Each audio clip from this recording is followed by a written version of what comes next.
Okay, so it looks like this is finally working for me. Sorry guys, this is the first time I've ever done a live like this. So I want to just talk to you guys about what we're doing today is the national portion of the real estate exam.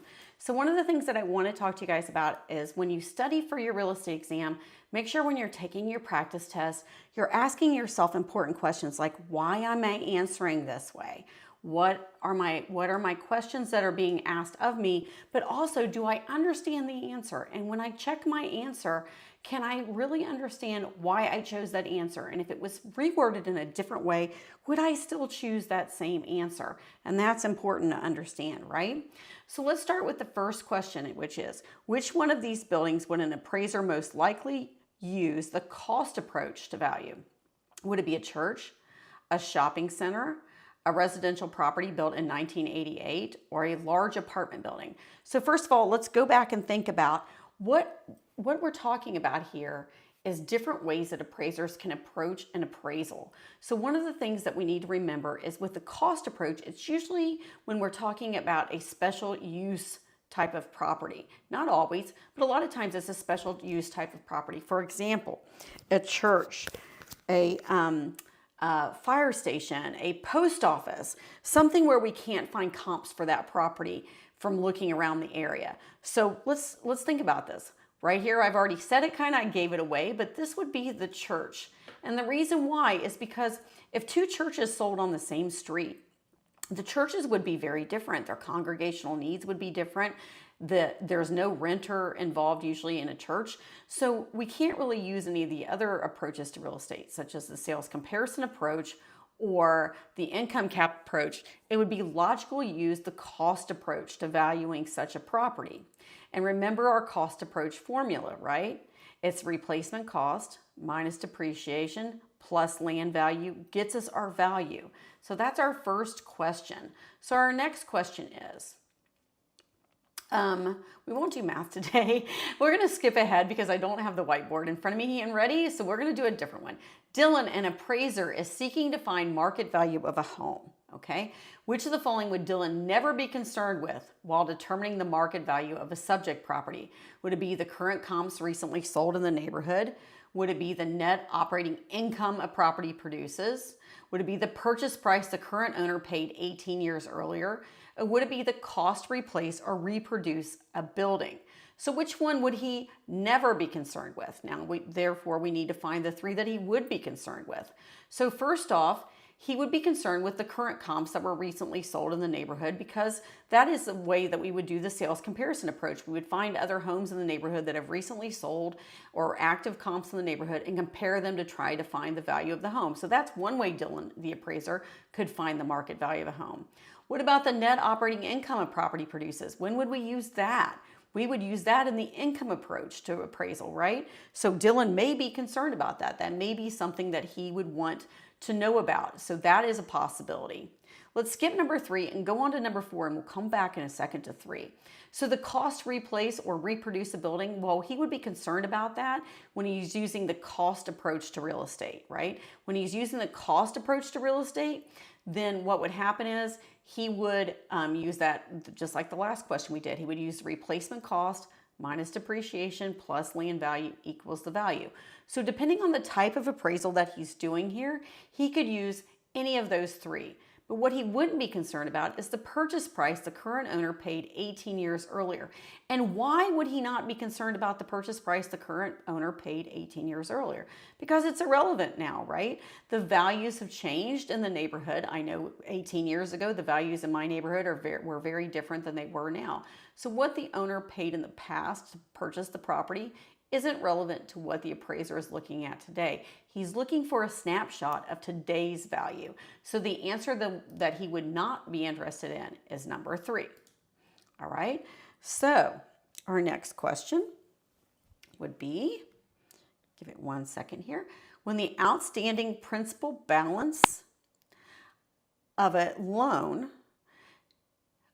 when the outstanding principal balance of the loan increases because the installment payments do not cover the full interest due, What is this called? Now, this is a vocabulary word that should seem familiar to you. Is it the bargain and sale mortgage?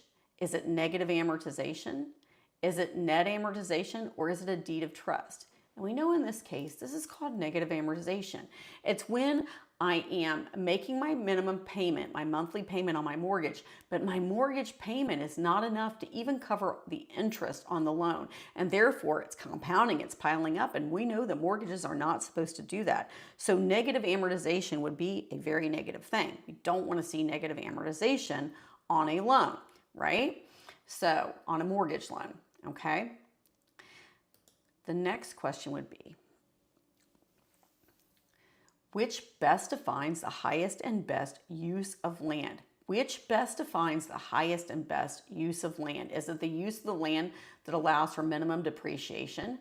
Is it the use of the land that leads to the lowest tax charges on the property? Is it the land that leads to the highest and gross income of the property? Or is it the use of the land that results in the highest net income attributable to the land? So we know that it's number 4, but let's talk about why. So we wouldn't be worried about depreciation when it comes to land, because we know that in real estate appraisal, we don't do depreciation of land. Land does not get used up, right? So we wouldn't take that into account. That would be a no. The second one, the use of the land that leads to the lowest tax charges for the property, that's really not something that we can predict. It's not something that we would make decisions based on, and we don't want to make our property lose value or lose money or lose income just to save on taxes. That wouldn't be very logical, so that's why that one's wrong. And the land that leads to the highest gross income of the property, the use that leads to the highest gross income of the property. Well, remember that gross income is before we take into account our expenses. So we may have a lot of gross income on a property, but our net income is what we're really concerned about, because the net income is what we get to keep when everything is said and done, okay? So that's something to keep in mind when we're talking about the highest and best use of land. Here's another question. Jim is a new broker and he gets a call from his cousin who would like to list his property for sale with Jim. He asked Jim to bring information that will help him pick the best list price for his home. So what's Jim going to put together here? Is it a cost-benefit analysis? Is it a comparative market analysis?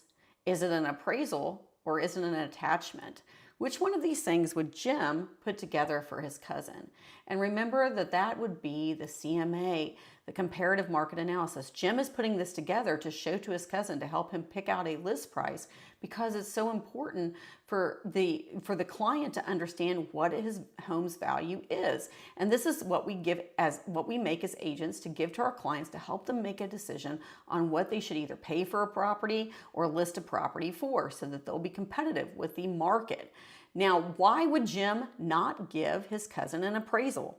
And that's because Jim is not an appraiser. He's not a licensed appraiser. So therefore, Jim would not give his cousin an appraisal, because he's not licensed to do that. If his cousin wanted an appraisal, he would call an appraiser for that.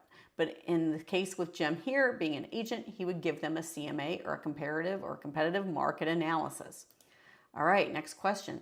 Charlotte has a deed restriction in her property preventing her from ever painting it any color but blue.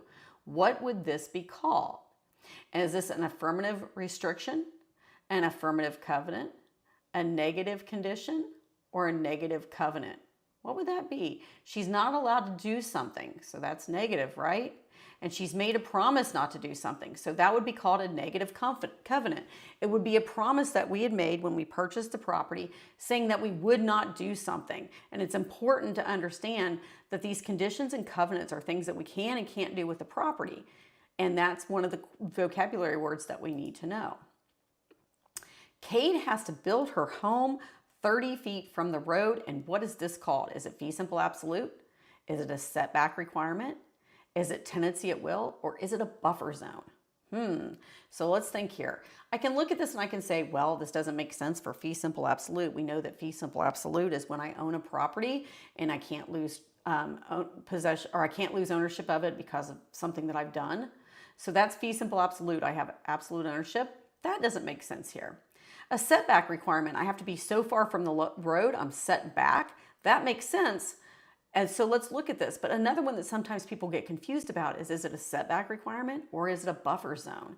Am I having to buffer or setback, right? So one of the things that I look at when I look at this question, she's building her home 30 feet from the road, and that is a setback requirement. Why is it not a buffer zone, or why is it not a buffer? So remember that buffer zone is a term that we use usually when we're talking about transitioning from one type of property to the next. So for example, if I live next door to a Walmart or a Target or some commercial district, and then suddenly a residential neighborhood is abutting that, there would usually be a green space area to kind of keep that noise and traffic down between the residential neighborhood and the commercial area. And we call that a buffer zone. A setback requirement is when we have certain restrictions of how close that we're allowed to build to other homes in the area, usually, or from the side of our lot, or those sorts of things. So we can't just build right up to the edge and be in our neighbor's yard, right? We have certain space that we have to leave between the properties when we're building, and that's the setback requirement.